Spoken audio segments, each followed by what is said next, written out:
This is almost the most important key to long-term success. I cannot stress this enough. Welcome back to Wildly Empowered Women. Today, we're going to be talking about 5 things to really be self-aware of if you really want success. And it is an empowering conversation to have to really remember what success is really created from. So get out a pen and paper.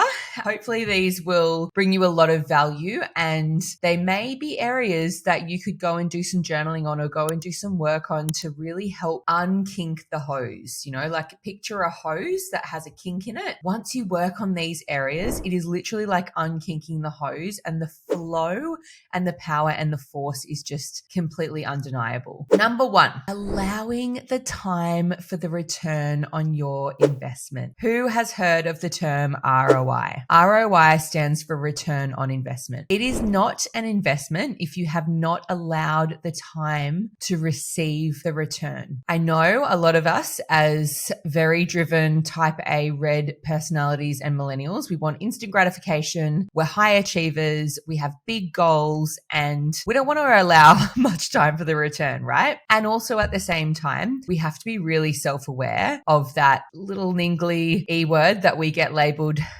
with as millennials, entitlement, right? You need to earn and allow the time for the return. If that's in business, let's not forget that most businesses, traditional businesses, take at least 2 years before they even break even, let alone have a return. So if you're in profit before that 2-year mark, like you are absolutely smashing it. You're doing so well. So allow the time for the return. Every single time you show up in your business to your goals, if you're building a following and a personal brand, whatever it is that you're doing, every time you show up, you are investing into your goal and you're sowing a seed. But like I always say to my team, how you do one thing is how you do everything. So are you going to be satisfied with just putting in the bare minimum? Like, how does the bare minimum feel to you? Or could you do more? Because I have certainly witnessed this coming from, PR land in agency world, and also, mentoring women in business for the better part of a decade now, in various different ways. I may offend some people saying this, but I hand on heart can say I have witnessed that there is a little bit of an entitlement sometimes with some millennials, not all, but with some millennials thinking they just deserve the success tomorrow and they haven't done the work that is required to actually have the return that they want to have, right? So my mentor, I love this line from her. She always says, don't complain about the lack of results from the work that you didn't do. And it's so true. Like, you literally have to put in the work to then earn the result that you want to have, the outcome that you want to have.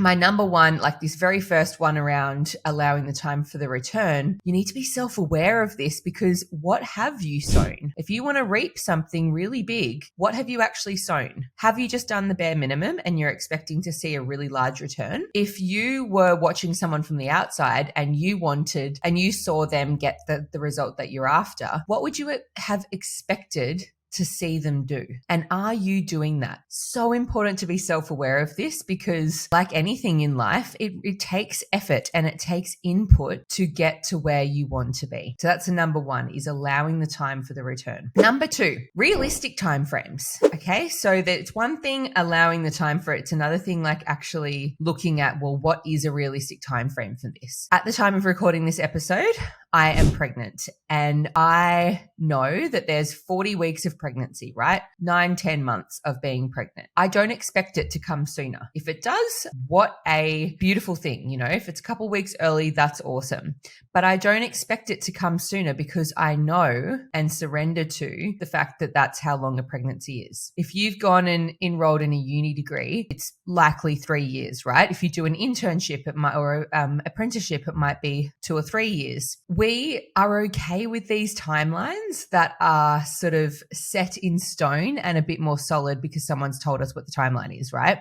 But when it comes to goals that are a little bit more ephemeral and we don't have a set timeline, people can overestimate what they will achieve in a year and underestimate what they will achieve in 3 to 5 years. And for so many people, 3 to 5 years is just too long. They're just like, don't want to wait that long, right? And that's also okay. If you have an immediate pain, you need to make 10 grand in the next 3 months to get out of an immediate pain. Also look at that, but look at what input you're going to deliver in those 3 months to have the outcome that you want to have. Is it real? Is it a realistic time frame if you're just going to be doing one post a day and hoping that people come to you and buy your product to make 10 grand, right? Like the timeline needs to match the action and the input that you are intending to do to get to that goal. So number 2 is setting realistic timeframes for your goals. Number 3, this is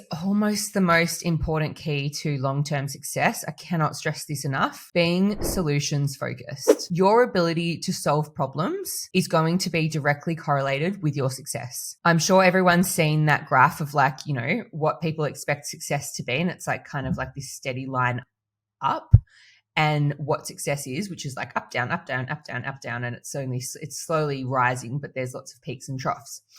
And the problems that you face when you're, you know, let's take entrepreneurialism, right? Like the problems that you'll face when you first start out in a business are relatively small compared to what they'll be when you have a 7-figure business, right? So you need to strengthen the muscle of being really good at being solutions focused and looking at a problem and going, okay, what are all of the different options? Have I uncovered it properly? And what can I do to improve the situation? Because they're only going to increase, and that's not a bad thing. If you want success and you're getting bigger problems, it means that you are where you want to be because the problems are slightly bigger and maybe slightly more important and not so easy to just brush under the rug because you are at a higher level of success. One of my mentors in my early days in PR once said to me, time or money can improve any situation. If you just throw a lot of time and effort or a lot of money at something, usually it can either go away or be improved. Now, this is actually the case. I know it sounds like this is just a business analogy, but actually in life, I'm going to use a parenting example for this instead of a business one. My son recently, this year started kindergarten, doing really well, really happy, absolutely loving his experience, and also was a little bit behind with his reading and his writing. So we had the choice of 2 possible options. Get some tutoring, right? Which is the money. Like we could have chucked some money at it or chucked some time and effort at it. We wanted to chuck some time and effort at it. And obviously I'm my own boss, so I have the ability to have the time to do this. So we read more. We read twice a day instead of once a day. We started doing more writing. I asked my in-laws on Mondays, they pick him up from school, and I was like, on Mondays, would you mind doing a little bit of reading and writing with him? We all just, really put in extra time and effort. And lo and behold, he has really improved. If you look at any problem or situation that needs improving, if you can either put time and effort or money towards it, you're most likely going to improve it. So when it comes to being solutions focused and coming up against problems in whatever the goal is that you're trying to get to, really look at how can you use that one mantra to improve it. That's number 3, being solutions focused. Before we go on, I want to ask you a super powerful question. What would it mean to you to make decisions based on your soul rather than your bank balance? Freedom to me means having true autonomy and choice in your life to live based off your values and soul's desires, rather than what you can purely afford for you and your family or what your job requires of you. This is why I've been empowering women for the past almost 5 years to earn more with pleasure, earning your true worth without the insane hustle and with actually having choice in your life. It is so much more about how you earn rather than what you earn. If you'd like to learn more about how I mentor women to earn a time-leveraged income online, selling conscious, health-based products and learning the skills of personal branding and attraction marketing, both very sexy skills to have, then click on the link in the show notes or DM me the word info on Instagram so we can have a proper chat. I love having one-on-one convos with you savvy queens and showing you how this kind of income and our community can help you truly live wildly empowered. Big love. Back to the episode. Number 4, your ability when you started your journey towards this goal. What was your ability? What was your skill set? How proficient were you at that thing? Have you had experience before? So if it's in business, for example, are you expecting to grow at the same rate as someone that has 10 years experience in that field? Or are you being realistic and going, okay, you know what? There's going to be probably a bit of a timeline where I'm not so confident because I'm learning a whole new skill set and I'm completely new in this area. That would be a realistic way to look at it versus if you're literally walking into something with no prior experience and going, I'm going to smash it. Like I'm going to be, top of my game, top 2% in the first month because I just, have such a big vision. Awesome. And that attitude is great. And also you need to be prepared for some serious work. It would be like a gymnast just starting gymnastic lessons and being like, I'm going to qualify for the Olympics next month. You haven't put, again, back to the first couple of points that I made, you haven't really put in the work yet to be there and to reap the rewards of the gymnast that has been really training for years and years and years to get there. So look at your ability when you walked in. Look at your skill set when you walked into this journey towards your goal.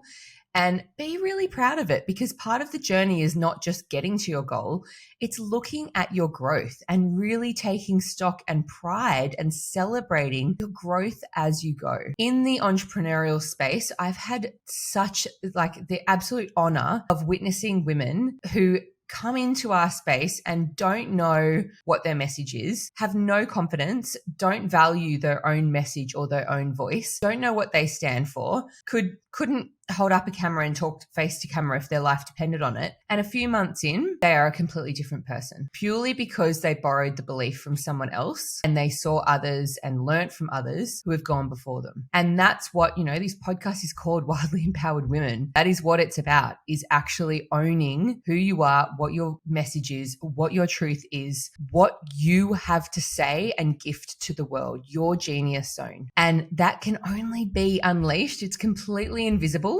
It can only be unleashed if you allow yourself to. You are the permission slip for so many other women who are waiting to see you step up and use that as their permission slip to step up too. So if you're building a personal brand or an online business, that is such an important thing to really own and celebrate, is the small wins along the way of your growth and where you are now compared to where you were when you first started. Really, really important to stop and smell the roses and celebrate yourself on that. Number 5 are the limiting beliefs and the time and energy you allow them to be there. Okay, so your limiting beliefs are any thoughts that you repeat on the daily that are going to hold you back. And a belief is just a thought that you've thought over and over again, enough for it to be ingrained into your mind as a belief. So this might be, she can, but I can't. Or I'm just not that person that can show up on social media. Or my family have never had money, so who am I to have money? There are so many different limiting beliefs that I hear on the daily. It could also be,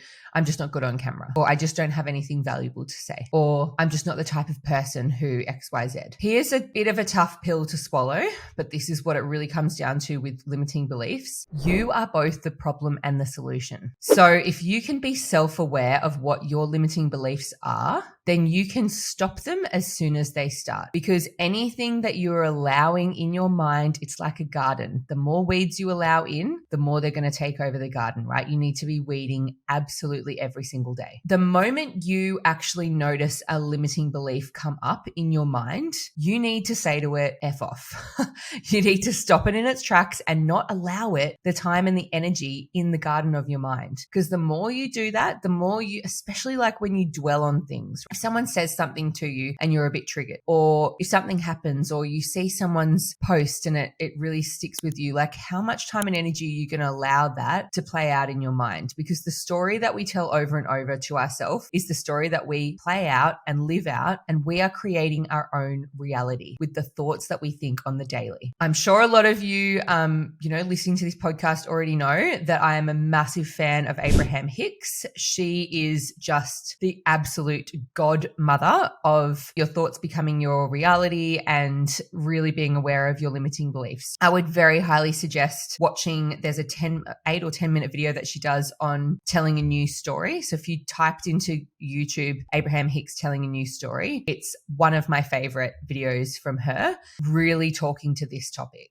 It's very, very powerful. On that note, I want to give you a bit of an activity that you can go away and do based on any limiting beliefs or anything that I brought up in this episode that you're like, oh yeah, that was a bit of a mirror. Like that's an area of work for me. Before we wrap up this episode, I want to ask you a question. Do you remember how you discovered this podcast? Was it a friend's suggestion or an Instagram story, maybe a post? Somehow you found it, and I'm hoping you're getting a lot of value from it. I need your help now to pay it forward so that other women can feel seen, heard, nourished, and more than anything, empowered from these conversations too. Big love, back to the episode. Here's what you can do. Everything that I've gone through, it's a form of limiting belief, right? All of the things that I mentioned. So if you went and journaled on what it is specifically that you say to yourself to do with timelines or problems arising, what's the thing that you're most pissed off about right now? If you went and journaled, what's pissing you off? What is holding you back? What do you wish was not present in your thoughts, in your mind, in your life right now? You'd be able to go and journal a page for me. And then what you do is highlight the main things. Like, what are the recurring themes that keep coming up? Maybe it is all of these limiting beliefs kind of come down to the same theme of not feeling good enough or not feeling worthy enough. Whatever it is for you, go and journal what it is that's, as I said, pissing you off or triggering you, or are the recurring limiting beliefs that keep happening in your mind. Then what you're going to do is pick the top 3 to 5 of them and create the opposite affirmation. So what I mean by that is, if a recurring theme coming up for you or a recurring story is, I'm not good at public speaking, I'm not good at talking face to camera, and maybe you're someone that wants to make more reels or wants to do more of that, speak up more, use your voice, be heard, be seen, be appreciated, right? Maybe that's your desire, but your limiting belief is that you are not good at speaking. Your opposite affirmation, like your affirmation with the absolute opposite language to that, would be, every day I feel more empowered to speak my truth. And it needs to be words that empower you. Maybe it's, every day I get better and better at unleashing my voice. Like, what are the words that really light you up? Maybe, and this was a really big limiting belief for me when I started my business 5 years ago and I was working, we're moving house, had a 1-year-old, all the things were happening. I had a really big limiting belief that I didn't have enough time. I was stressed, I was hustling, I was busy. I had this big limiting belief that I didn't have enough time. My opposite affirmation, which I still to this day use, is, I always have enough time for that which is important and meaningful for me. So that's another example. Another example could be that you just feel like you're not good enough. Like everyone else can do it because they're some shiny, amazing unicorn, but not you. Who are you to have XYZ result? Who are you to achieve XYZ goal? Maybe you're just feeling unworthy and not good enough, and that's really the root cause of a lot of the limiting beliefs. So your opposite affirmation could be, it is my birthright to have and hold XYZ goal. I am worthy, I love myself, and I'm ready. So that could be your opposite affirmation. So I really highly invite you to do this activity. Make a cacao, make a tea, pour a glass of rosé, whatever feels good for you, and get cracking on what it is that's holding you back. What are the thoughts? What are the beliefs that are holding you back? And if you don't know immediately, do this across the course of a couple of days. Every time a limiting belief comes up, jot it down quickly in the notes of your phone or have a notepad somewhere and just jot it down, because this is the most effective way to create affirmations. You can't just use any old affirmation that, like someone told you to use, because it's not personalized to you and it may not even be relevant to you. It really needs to be connected to what your own personal limiting beliefs are. And as I said in this episode, I hope you got some value from the 5 things to really be self-aware of if you want success towards any goal. These things have really helped me, and these are the things that I've journaled on, I've worked with coaches on, I've been read books on, I've been really self-aware of, so that there aren't things that hold me back in my business when they once were. So I hope that created lots of value for you. Would love to hear any comments. Feel free to DM me if I can help with any of them. And go forth and thrive in your success now that you know them. Big, big love. See you in the next episode.